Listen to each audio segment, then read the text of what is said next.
Hello friends, P is ಕಿಚನ್ಗೆ ತಮಗೆಲ್ಲರಿಗೂ ಸ್ವಾಗತ. ನಾನಿವತ್ತು ಒಂದು ಚಕ್ಲಿ ರೆಸಿಪಿನ ತಮ್ಮೆಲ್ಲರ ಜೊತೆ ಶೇರ್ ಮಾಡ್ಕೊಳಕತ್ತೀನಿ. ನಾವು ಭಾಳ ಥರ ಅಕ್ಕಿ ಹಿಟ್ಟಿಂದ ರವಾದ ಇನ್ಸ್ಟಂಟ್ ಚಕ್ಲಿಗಳನ್ನೆಲ್ಲ ಮಾಡ್ತಿರ್ತೀವಿ. ನಾನಿವತ್ತು ಮಾಡೋ ಚಕ್ಲಿ ರೆಸಿಪಿ ಸ್ವಲ್ಪ ಡಿಫ್ರೆಂಟ್ ಆಗೈತಿ. ಬರ್ರಿ ಹೆಂಗೆ ಮಾಡೋದು ನೋಡೋಣ. ನಾನಿಲ್ಲೇ 2 ಕಪ್ ಅಷ್ಟು ರೇಷನ್ ಅಕ್ಕಿ ಅಥವಾ ದಪ್ಪಕ್ಕಿ ಅಂತೇವಲ್ಲ ಅವ್ನು ತೊಗೊಂಡೇನಿ.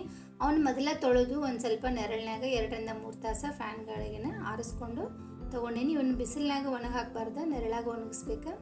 ಒಂದು ದಪ್ಪ ತಳದ ಪಾತ್ರೆ ಒಳಗೆ 2 ರಿಂದ 3 ನಿಮಿಷ ಸ್ಟವನ್ನು ಸಿಮ್ನಾಗ ಇಟ್ಟು ಹುರ್ಕೊಂಡ್ರೆ ಸಾಕು, ಭಾಳ ಹುರಿಯೋ ಅವಶ್ಯಕತೆ ಇಲ್ಲ. ಇಲ್ಲಿ 1 ಕಪ್ ಅಷ್ಟು ಕಡಲೆಬೇಳೆ ತೊಗೊಂಡೇನಿ. ಇದನ್ನು ಅಷ್ಟೇ 2 ರಿಂದ 3 ನಿಮಿಷ ಸ್ವಲ್ಪ ಕಲರ್ ಚೇಂಜ್ ಆದಪ್ಪ ಅಂದರೆ ತೆಗೆದುಬಿಡೋದು. ಮತ್ತು 1/3 ಕಪ್ ಅಷ್ಟು ಹೆಸರು ಬೇಳೆನ ತೊಗೊಂಡೇನಿ. ಇದನ್ನು ಅಷ್ಟೇ 2 ರಿಂದ 3 ನಿಮಿಷ ಹುರಿದು ತೊಗೊಂಡ್ಬಿಡ್ಬೇಕು. ಮತ್ತು 1/3 ಕಪ್ ಅಷ್ಟು ಉದ್ದಿನ ಬೇಳೆ ತೊಗೊಂಡೇನಿ. ಇದನ್ನು 2 ರಿಂದ 3 ನಿಮಿಷ ಸ್ವಲ್ಪ ಕಲರ್ ಚೇಂಜ್ ಆದಪ್ಪ ಅಂತಂದರೆ ಇದನ್ನು ತೆಗೆದುಬಿಡೋದು.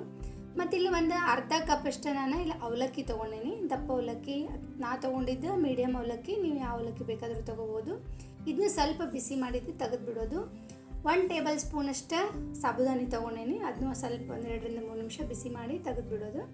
ನಾನಿಲ್ಲಿ 1 ಟೇಬಲ್ ಸ್ಪೂನ್ ಜೀರಿಗೆ, 1 ಟೀ ಸ್ಪೂನ್ ಅಜ್ವಾಯಿನ, 1 ಟೇಬಲ್ ಸ್ಪೂನ್ ಧನಿಯಾ ಕಾಳು ತೊಗೊಂಡೇನಿ, ಕೊತ್ತಂಬರಿ ಕಾಳು ಅಂತೇವಲ್ಲ ಇವನು ಅಷ್ಟೇ 1-2 ನಿಮಿಷ ಸ್ವಲ್ಪ ಬಿಸಿ ಮಾಡಿದರೆ ಸಾಕು. ಈಗ ಇವಿಷ್ಟು ಎಲ್ಲ ಹುರಿದಾದ್ಮೇಲೆ ಇವನ್ನೆಲ್ಲ ಮಿಕ್ಸ್ ಮಾಡಿ, ನೀವು ಬೇಕಂದ್ರೆ ಮಿಕ್ಸಿಗೂ ಹಾಕೋಬೋದು ಅಥವಾ ಗಿರಣಿಗೂ ಹಾಕಿಸ್ಬೋದು. ನಾನಿಲ್ಲಿ ಗಿರಣಿಗೆ ಹಾಕಿಸಿ ತೊಗೊಂಡೇನಿ. ಈ ಥರ ಸಣ್ಣಗೆ ಆಗಿರ್ಬೇಕು ಹಿಟ್ಟು. ಈಗ ಚಕ್ಲಿ ಹೆಂಗೆ ಮಾಡೋದು ನೋಡೋಣ. ಈಗ ನಾನು ಇಷ್ಟು ಚಕ್ಲಿ ಹಿಟ್ಟು ಒಂದು ಪರಾತಿಗೆ ಹಾಕ್ಕೊಂಡು ಇದಕ್ಕೆ ನಾವು ಎಷ್ಟು ಖಾರ ಬೇಕೋ ಅಷ್ಟು, ನಾನಿಲ್ಲಿ 1-2 ಟೀ ಸ್ಪೂನ್ ಅಷ್ಟು ಕೆಂಪು ಖಾರದ ಪುಡಿ ಹಾಕ್ಕೊಂಡೇನಿ. ರುಚಿಗೆ ತಕ್ಕಷ್ಟು ಉಪ್ಪು, ಒಂದು ಅರ್ಧ ಟೀ ಸ್ಪೂನ್ ಅಷ್ಟು ಅರಿಶಿನ ಪುಡಿ, ಮತ್ತು ಒಂದು ಸ್ವಲ್ಪ ಎಳ್ಳು, ಮತ್ತು ಒಂದು ಸ್ವಲ್ಪ ಅಜ್ವಾಯಿನ ತಿಕ್ಕಿ ಹಾಕ್ಕೊಂಡೇನಿ. ಯಾಕಂದರೆ ಅಜ್ವಾಯಿನ ನಾವು ಮೊದಲೇ ಹುರಿಯುವಾಗ ಹಾಕಿ ಬೇಯಿಸಿರ್ತೇವಲ್ಲ, ಅದಕ್ಕೆ ನಾವು ಸ್ವಲ್ಪ ಹಾಕ್ಕೊಂಡೇನಿ. ಮತ್ತು ಒಂದು 2 ಟೇಬಲ್ ಸ್ಪೂನ್ ಅಷ್ಟು ಎಣ್ಣೆನ ಚಲೋತ್ನಾಗೆ ಬಿಸಿ ಮಾಡಿ ಇದಕ್ಕೆ ಹಾಕ್ಕೊಂಡೇನಿ. ಈಗ ಈ ಹಿಟ್ಟನ್ನ 2 ಕೈಯಿಂದ ಚಲೋತ್ನಾಗೆ ತಿಕ್ಕಬೇಕು. ಈ ಎಣ್ಣೆ ಬಿಸಿ ಮಾಡಿ ಎಣ್ಣೆ ಏನು ಹಾಕ್ಕೊಂಡಿರ್ತೇವಲ್ಲ ಅದು ಎಲ್ಲ ಹಿಟ್ಟಿಗೂ ಕರೆಕ್ಟಾಗಿ ಅಪ್ಲೈ ಆಗುವಂಗೆ 2 ಕೈಯಿಂದ ಒಂದು 10 ನಿಮಿಷ ಇದನ್ನು ಈ ಥರ ಕೂಡಬೇಕದು ಹಿಟ್ಟು. ನಾವು ಹಿಂಗೆ ಮುಷ್ಟಿ ಮಾಡಿದ್ವಿ ಅಂದರೆ ಅಲ್ಲಿವರೆಗೂ ನಾವು ಹಿಟ್ಟು ತಿಕ್ಕೋಬೇಕು. ಆಮೇಲೆ ನಾನು ಇಲ್ಲಿ ಒಂದು ಸ್ವಲ್ಪ ಉಗುರು ಬಿಸಿ ಮಾಡ್ಕೊಂಡು ನೀರು ತೊಗೊಂಡೇನಿ. ಭಾಳ ಬಿಸಿ ಅಲ್ಲ, ಒಂದು ಸ್ವಲ್ಪ ಉಗುರು ಬಿಸಿ ಮಾಡಿಕೊಂಡು ಸ್ವಲ್ಪ ಹಾಕ್ಕೊಂಡು ಕರೆಕ್ಟ್ ನಮಗೆ ಚಕ್ಲಿ ಹಿಟ್ಟಿನ ಹದಕ್ಕೆ ಇದನ್ನು ನಾದ್ಕೋಬೇಕು. ಭಾಳ ಮೆತ್ತಗೂ ಅಲ್ಲ ಮತ್ತು ಭಾಳ ಗಟ್ಟಿನೂ ಅಲ್ಲ. ಆ ಹದಕ್ಕೆ ನಾವು ಇದನ್ನು ಚಲೋತ್ನಾಗೆ ಸ್ವಲ್ಪ ಉಗುರು ಬಿಸಿ ನೀರು ಹಾಕ್ಕೊಂಡು ನಾದ್ಕೋಬೇಕು. ಇಷ್ಟು ನಾದ್ಕೊಂಡ್ಮೇಲೆ ನಾವು ಒಂದೇ ಸರಿ ನಾದ್ಕೊಂಡು ಇಟ್ಕೋಬೋದು ಇದನ್ನು ಹಿಟ್ಟು. ಅದು ಭಾಳ ಏನು ಮೆತ್ತಗೇನು ಆಗಂಗಿಲ್ಲಿದ, ಯಾಕಂದರೆ ಎಲ್ಲ ಬೇಳೆ ಹಾಕಿರ್ತೇವಲ್ಲ ಸ್ವಲ್ಪ ಜಿಗಿಟ್ಟಿರ್ತೈತೆ ಅದು ಹಿಟ್ಟು.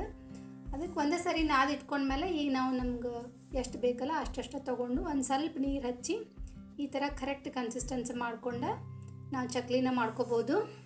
ಈ ಥರ ನಾವು ಚಕ್ಲಿ ಹಿಟ್ಟು ಬೀಸಿ ಇಟ್ಕೊಂಡಿವಂದ್ರೆ ನಮ್ಗೆ ಯಾವಾಗ ಬೇಕೋ ಅವಾಗ ಮಾಡ್ಕೋಬೋದು.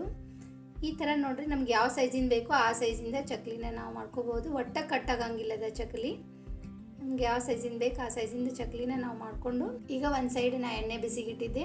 ಎಣ್ಣೆ ಒಂದು ಸರಿ ಕಾಯ್ದ್ಮೇಲೆ ಇದನ್ನು ಮೀಡಿಯಮ್ ಫ್ಲೇಮ್ನಾಗ ಇಟ್ಟು ನಾವು ಎಣ್ಣೆ ಎಷ್ಟು ಹಾಕ್ಕೊಂಡಿರ್ತಲ್ಲ ಅದು ಎಷ್ಟು ಚಕ್ಲಿ ಹಿಡಿತೈತಿ ಅಷ್ಟು ಚಕ್ಲಿನ ಹಾಕ್ಕೊಂಡು ಚಕ್ಲಿನ ಹಾಕಿ 1-2 ನಿಮಿಷ ಬಿಟ್ಟು ಆಮೇಲೆ ಈ ರೀತಿ ಹೊಳಿಸಿ 2 ಕಡೆ 1-2 ನಿಮಿಷ ಕರೆದ್ರೆ ರುಚಿಯಾದ ಮತ್ತು ಗರಿಯಾದ ಚಕ್ಲಿ ರೆಡಿ ಆಗ್ತವೆ. ಈ ಚಕ್ಲಿ ತಿನ್ನಕ್ಕೂ ಅಷ್ಟು ರುಚಿಯಾಗಿರ್ತವೆ. ನಮ್ಗೆ ಯಾವಾಗಾರೆ ಟೈಮ್ ಇದ್ದಾಗ ಈ ಥರ ಎಲ್ಲ ಕಾಳುಗಳನ್ನು ಅಕ್ಕಿನ ಹುರಿದು ಹಿಟ್ಟು ಮಾಡಿ ಇಟ್ಕೊಂಡ್ರೆ ಇದನ್ನ ನೀವು 2 ತಿಂಗಳು ಇಟ್ಕೊಂಡು ಯಾವಾಗ ಬೇಕು ಅವಾಗ ನಾವು ಚಕ್ಲಿನ ಮಾಡ್ಕೋಬೋದು. ಆಮೇಲೆ ನಾವು ಮಾಡೋ ಮುಂದೆ ಒಂದು ಚಕ್ಲಿನೂ ಕಟ್ಟಾಗಂಗಿಲ್ಲ. ನಾವು ಯಾವ ಸೈಜಿನ ಬೇಕೋ ಆ ಸೈಜಿನ ಚಕ್ಲಿನ ನಾವು ಮಾಡ್ಕೋಬೋದು.